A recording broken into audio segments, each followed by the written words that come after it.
I am super excited that it is day 2 of our Emerging Mothers Evolution workshop. Listen, I just wanted to slide in for just a bit to share with you some ideas in reference to what you can do for this self-care and this mental health. How about we suggestion number 1, listen to some music. I mean, some of you all are music buffs. And so whether you listen to classical music that's soothing and you prefer to dance to it, maybe you like some 80s tune. We're talking about in our day 2, just mental wellness, of course, and making sure that we are engaged in self-care. We mothers, listen, we know that mothering is not for the weak. It never will be. So classical music, your 80s tunes, how about you set some time aside? It could be some devotional music. It could be some music for meditation, all types of music. Listen, let's turn that on. Even, listen, we can listen to music while we're eating. So let's engage in some music as the time approaches for our teens to leave the home. In the morning, I wake up in the morning and I'm turning on the big screen. I'm using my cell and connecting that to our big screen that's mounted on the wall. And in the morning I'm playing gospel, because guess what? I want to set the mood for my family. I want us to leave the house in a loving, pleasant mood. When I do that, when I tell you, and it's been years, no arguing, no strife, no conflict, how about you consider setting the mood for your family, mothers, by just turning on some nice soft music in the morning? So as y'all are getting dressed or ironing clothes or whatever you're doing in the morning, putting on makeup or what have you, guess what? That music has a tendency to just settle some nerves. And how can there be lots of strife when there's some nice soft music playing in the morning? So please consider that. Or guess what? Something else for self-care, which is what we're talking today on day 2 of our workshop, is how about there be the consideration of joining a book club? A book club can have a few different purposes, whereas people can get together and, it can be maybe a social interaction. Some people, they're reading the same book, and they get together after they've read a chapter, and they may meet at a coffee shop, and they may discuss in detail what that chapter meant to them, or how that changed their lives, or what ideas it has given them in reference to moving forward. And some people, they do that. They're part of maybe a local book club. Or some people, they may just go get a book themselves, maybe from the local library. I know that myself and my daughters, my youngest daughter, of course, we will utilize a plan on YouVerse.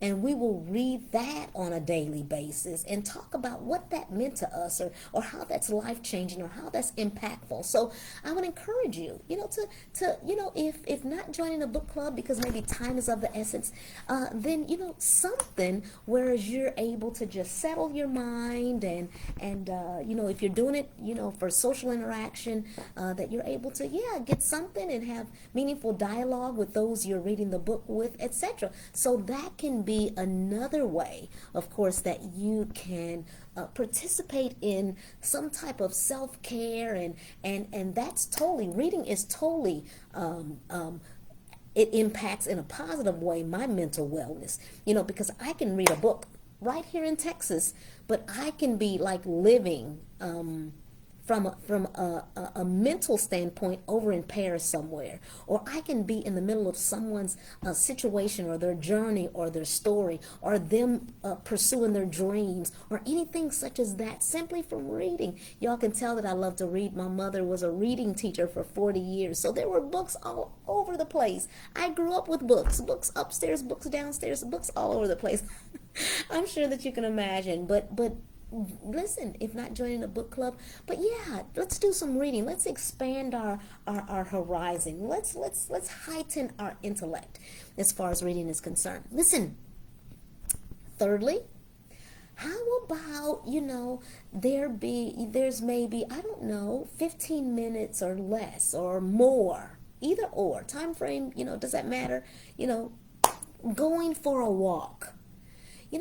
Exercise is just good. And, of course, when I initially thought of exercise, I'm thinking about some intense, rigid, focused, moving your body cardio, which is what I did, for years coming out of undergrad and even as an adult, an avid jogger and just loving to exercise. But you know what? When we're talking about, relaxing our mind and just, our self-care, it can just be, and if you're married, just grabbing your hubby's hand and just taking a walk around the block or meeting up with some friends, if you will, and just at a park or something and just walking and talking. You're talking about something that's soothing for the soul and something that is meaningful and worthwhile and just taking a walk. And then again, the gravy on top of those potatoes is that you're exercising as well. It can be a brisk walk, it can be a slow walk, but nonetheless you're out and you're walking. And even if you have this, and I've spoken with some mothers, they have a teenager who's getting ready to leave the home, and then they may have maybe a baby. I mean, we come from all walks of life, and our situations are different. And so, pulling out that stroller, will we allow us having a baby to be, a reason why we're unable to get out and inhale this beautiful air and fresh, this weather, and to, just kind of see nature? Absolutely not. We want to pull that stroller out, and we will want to have our baby and just still be able to walk the neighborhood. So that is another way where we can just practice our self-care as being out, and of course us walking. Then guess what? Another one, a fourth way that we can just manage our mental. I like that. Manage our mental. You all may hear me say that more. Another way we can manage our mental is, guess what? To write a gratitude journal. Write a gratitude journal. And you know what? I may even drop in our chat a book, a workbook that I have created, that I know you will enjoy. And in there, it's a parent planner, if you will, and a journal.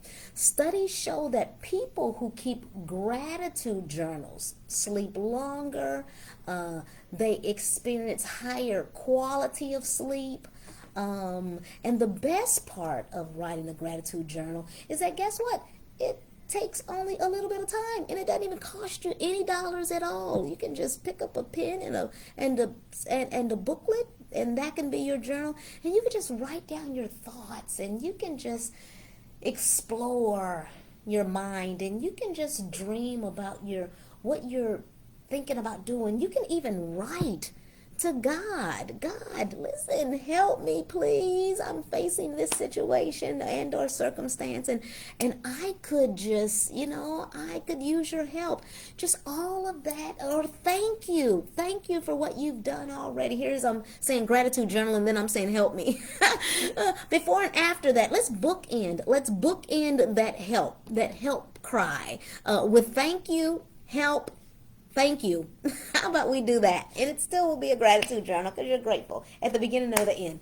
So let's do that. Let's have that journal. And you know what? It's good to do it like, before I go to bed in the morning. I'm just so grateful that He's allowed me to experience the day, and that, He's kept myself or my family safe. And so now I'm getting ready to just retire for the night, and it's good to just go ahead and just, scribe some words down, and when we scribe them, let's just go ahead and just write at the least 3 things. Now listen, we ought to be able to come up with so much more than that, but at least, let's at least write at least 3 things that we're grateful for. It could be our families or our place of employment, I'm grateful. Listen, tonight I'm writing down, I'm grateful for each and every one of you all, for just being a part of our Facebook group, and just, from time to time glancing at some videos, or reading, or, some of you all will DM me and you'll ask a question. And I'm so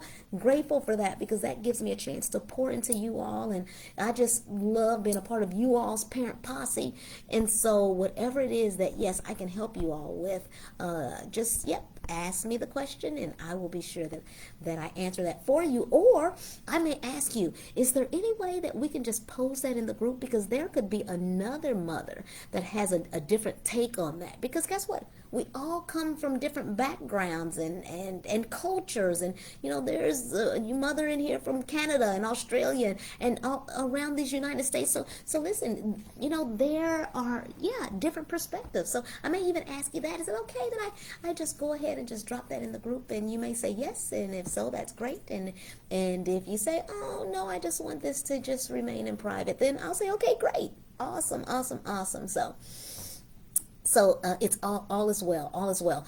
So you know what? Also, fifth, I would encourage us, each and every one of us, to carve out some time to be alone. I love being around people. I love, just ask anyone at my church. I love being around people. I love talking to people. I love, gathering ideas. I love sharing ideas. I'm a hugger. I just hug people. I tell people, look, I've even told you all, look, love you all. When I've concluded, I've shared it even with you all. Love you all. You know what? I just do. I love people. However, there are some times when we'll want to carve out some time to be alone. I am just at my best when I have taken the opportunity to be in solitude, and many times that's in solitude with the Master, and he just replenishes and he revives and he nourishes me so that I can turn around and give all of that to you all and to my family and to the others on the diaconate, which is where I serve at my church, or in the young couples, 20 or so plus couples that my husband and I, we teach and we pour into and we model and mentor on Sundays at 11 a.m. And so that solitude is so important, and that quiet time is essential so that we can come back together and collab. And so I would encourage you to please, in the same vein as practicing self-care, to carve out some time to be alone. It's so very important. It's so very important. And then, after you've, or during your time alone, a number of people, although I have yet to do it, a number of people, they engage their senses. And maybe if you're a mother who lights a candle or a scented candle or something along those lines, or needs to listen to soothing sounds or anything along those lines, share with us in the chat how that's soothing for you. And I'm sure that it is. For me, I can, take a warm bath, or I can drink some warm tea, and see, that's soothing for me. Some green tea, and, I may put, I don't know, maybe a little turmeric in there, and I may squeeze maybe a little lemon in there. I may drop a little ginger in there. So that's what's soothing for me. So drop in the chat, please. Drop in our group, where you're available to make a comment. How do you, when you carve out time in being alone, how do you engage your senses? What's good for you? What's good for you? All right. So just want to share another thought. And even in self-care, and you may want to decipher, who it is you engage. But feel free to schedule time with family and friends. You know, that's important to maintain our social connections. You know, you remember all those years, you know, those 17, 18 years when we were leaning into raising these amazing teens, these children, these babies to toddlers to teenagers up in there. There's that adolescent stage, and then these young adults, and some of you have yet to even reach the young adult stage, but for teens, you know, all that time, you know, there is a possibility that we may have lost some connections along the way. You know, I would encourage us to reconnect with those whom you find will be valuable connections and interactions. You know, we want those connections to be an integral part of our self-care. You know, however, you know, it may be difficult sometimes, you know, because, you know, family, you know, we'll want to pick and choose who would help us with our self-care. I'd love to say all of our family members will help us with this self-care piece. However, I'm sure in your mind, there are select ones whom I know that you'd love to schedule a future social activity with them. It'll give you something to look forward to, and then of course it will be excellent for your psychological well-being. So I encourage you to do that. Reconnect with people that you may have lost contact with. I encourage that. I do. And then also, you know, make that to-do list. And this is my final one. You know, it may not seem that doing chores are a good way to take care of yourself. After all, you feel like, of course, cleaning up and running errands sometimes is all you do. But you know what? Checking off some of the things I know for me on my to-do list, when I tell you that gives me peace of mind, knowing that I have been productive in doing something.